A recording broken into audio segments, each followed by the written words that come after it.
Hello, Dr. James Bogash, expert in health and longevity, and today we're going to revisit an old topic from COVID-19 and repurposing old drugs. we spent a lot of frickin' money on things that probably weren't that effective, or arguably weren't that effective, or even more harmful. Billions, untold billions, on the antivirals, despite the fact that the effectiveness now we're looking back was not very good.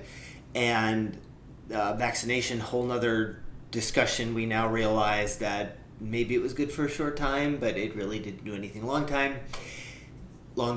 And I have said from the beginning that lifestyle is the only way out of this. It has been deftly avoided for 4 years, not talking about lifestyle.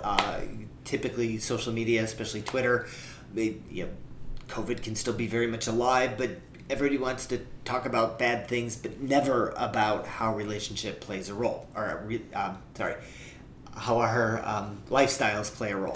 So I said from the very beginning that poor sugar management, glucose management was a demon when it came to COVID. And we know that. That's been one thing that's been very consistent, is that bad sugar handling leads to bad outcomes throughout the entire spectrum. So there was a study called the COVID Out study that was published in August of 2022, so quite a while ago. And even in that study, they found that it looked at metformin, ivermectin, and fluvoxamine, so like the Prozac generic, similar to Prozac, repurposing these drugs that have been around for a while that are very inexpensive.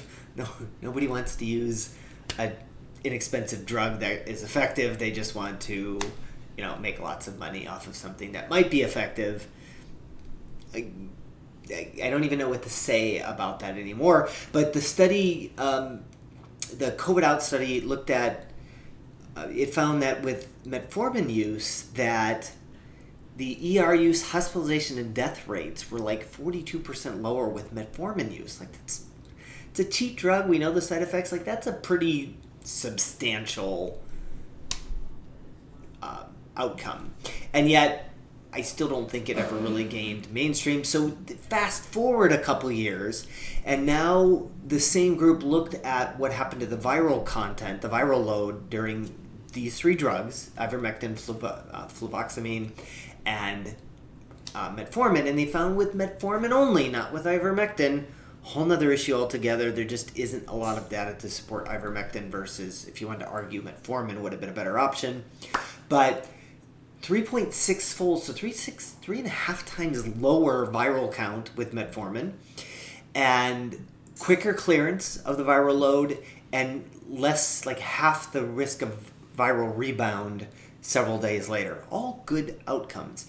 So the authors are like, well, we have some pleiotropic effects of metformin, like it might, whether we're talking about like mTOR activation, whether it is, or mTOR inhibition, whether we're talking about like an anti-inflammatory effect.